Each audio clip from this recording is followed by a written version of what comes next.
Hello friends, नमस्कार and welcome to समाधान। साथियों, उम्मीद है कि आप सब अच्छे होंगे।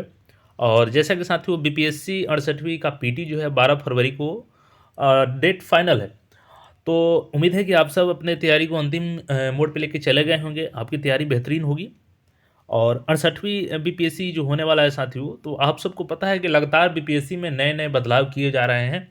और उन सभी बदलाव को आप सबको पता होना ज़रूरी है, क्योंकि एग्ज़ाम में जाने से पहले जब तक ये जो भी बदलाव है आप अच्छे तरीके से नहीं समझेंगे, फिर आपको भारी नुकसान उठाना पड़ सकता है। तो फिर से कुछ इसमें बदलाव किए गए हैं, जो भी नियम है बीपीएससी में। तो उस रूल्स को देख लेते हैं यहाँ पे क्या बदलाव किए गए हैं आखिर अभी बीपीएससी में, ताकि आप लोग को एग्ज़ाम में कोई परेशानी ना हो। तो चलिए आज क्या इसमें जो बदलाव किए गए हैं उसको देख लेते हैं। जैसे कि यहाँ पे हिंदुस्तान पेपर का हेडलाइन है, बीपीएससी नकल करते धराए तो 5 वर्ष तक नहीं दे पाएंगे परीक्षा। इसके अलावा देखेंगे यहाँ पे, तो ये दैनिक भास्कर है और यहाँ पे देखेंगे तो लिखा गया है क्लियर। आयोग ने अभ्यर्थियों के लिए गाइडलाइन जारी की। 12 फरवरी को पीटी 68वीं बीपीएससी पीटी पेपर अभ्यर्थियों के सामने एक खुलेगा। प्रश्न पत्र लीक रोकने की कवायद। तो चलिए दोनों को विस्तार से पढ़ लेते हैं, क्या इसमें है, क्या आपको समझना है इसमें। तो यहाँ पे देखेंगे, वरना आपको 5 साल के लिए बैन कर दिया जाएगा बीपीएससी एग्जाम से अगर वो मिस्टेक करते हैं। तो चलिए कौन कौन सी गलती से बचना है आपको, ध्यान से यहाँ पे देखना होगा। आपको पूरी वीडियो को अंत तक देखिएगा ताकि आपको कोई परेशानी ना हो एग्जाम में।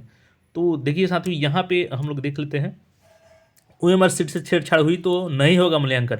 अगर ओएमआर सीट में किसी भी प्रकार की आप छेड़छाड़ करते हैं तो आपका ओएमआर सीट को चेक नहीं किया जाएगा और वहाँ पे आपको एग्जाम से बाहर हो जाएंगे।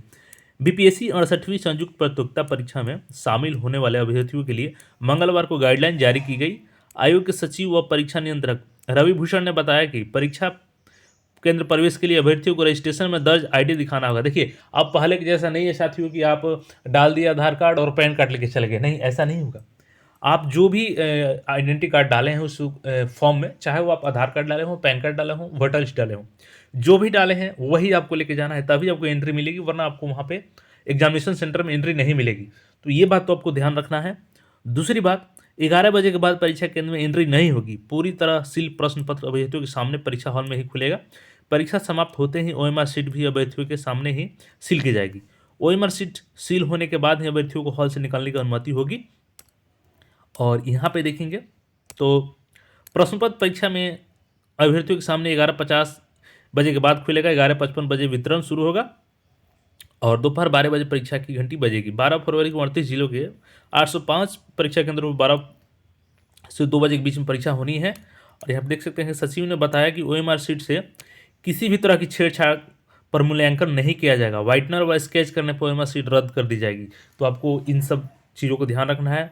ओवर राइटिंग भी नहीं करना है। ओवर राइटिंग उत्तर पर निगेटिव मार्किंग आपको दिया जाएगा। मान लीजिए चलिए आप बोले को ओवर राइटिंग कर दी है तो आपको उसको निगेटिव काउंट किया जाएगा, भले ही आप सही किए हों।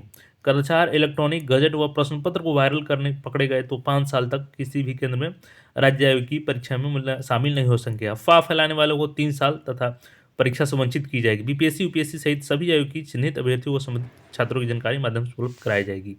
यानी यहाँ पर देख सकते हैं क्लियर है कि अगर कोई भी इसमें आप संलिप्त पाए जाते हैं पेपर लीक कराने में या अगर कुछ भी छेड़छाड़ करते हुए मस्जिद में, तो सारी जानकारी आपको यूपीएससी को भी दी जाएगी और बीपीएससी आपको अगले 5 साल तक एग्जाम से बैन कर सकता है। तो ये चीज़ों को आप लोग को ध्यान रखना होगा यहाँ पे। और यहाँ पे निगेटिव मार्किंग पहली बार है तो इसको भी आप लोग को ध्यान में रख करके ही क्वेश्चन सॉल्व करना है। जो आपको समझ में आए वही करना है। 324 सीटों के लिए यहाँ पे देख सकते हैं कि फॉर्म के लिए आवेदन लिया गया था। और प्रश्न पत्र वायरल करने पे देख सकते हैं यहाँ पे 5 साल के लिए होंगे बैन। प्रवेश के लिए अभ्यर्थियों को रजिस्ट्रेशन में दर्ज आईडी कार्ड दिखाना होगा, ये हो गया।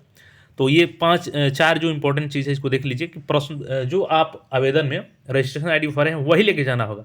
दूसरा आईडी कार्ड आपका मान्य नहीं होगा और आपको एंट्री नहीं मिलेगी। ओवर राइटिंग पर उत्तर को गलत मानते हुए नेगेटिव मार्किंग की जाएगी। अगर आप ओवर राइटिंग करते हैं ओएमआर शीट में तब भी आपको नेगेटिव मार्क दिया जाएगा। परीक्षार्थी पेन, प्रवेश पत्र और आईडी के अलावा अन्य कोई सामग्री ना ले जाए। तो देखिए, आपको एग्जाम में केवल आईडी ले जाना है, एडमिट कार्ड ले जाना है और एक पेन लेके जाना है। 11 बजे के बाद एंट्री नहीं होगी, इस बात को भी ध्यान रखना होगा। अब जो चलिए दूसरे पेपर के भी न्यूज़ को देख लेते हैं। तो देख सकते हैं सेम वही चीज़ यहाँ भी दिया गया है कि आपको 5 साल के लिए परीक्षा से बैन कर दिया जाएगा और आपकी जो इन्फॉर्मेशन है वो यूपीएससी के साथ में भी और अन्य संस्थाओं के साथ में भी शेयर की जाएगी कि हमारे यहाँ ये अभ्यर्थी नकल करते पकड़ाया है या जो भी आप छेड़छाड़ किए हैं ओएमआर शीट में उसके रिगार्डिंग इन्फॉर्मेशन दी जाएगी, और बीपीएससी से तो आपको 5 साल के लिए बैन कर ही दिया जाएगा। तो ये गलतियों से बचना होगा आपको। ओवर राइटिंग मत कीजिएगा ओएमआर शीट में, और जो रजिस्ट्रेशन में आईडी कार्ड डाले हैं वही आईडी कार्ड लेके जाइएगा, तभी एंट्री मिलेगा, और समय से पहुंचिएगा। तो ये उम्मीद है कि सारा डाउट्स आपको क्लियर हो गया होगा, कौन कौन से रूल्स है जो इम्प्लीमेंट किए गए हैं इस बार, और इसको अच्छे से समझ के जाइए। और अब अंतिम समय में आप ज़्यादा से ज़्यादा रिवीजन कीजिए, सेट प्रैक्टिस कीजिए, और बाकी कोई डाउट है तो कमेंट कीजिए, और चैनल पर नहीं है तो चैनल को जरूर सब्सक्राइब कर लीजिए। मिलते हैं जल्द ही नए अपडेट में, तब तक के लिए चैनल पर बने रहें। धन्यवाद।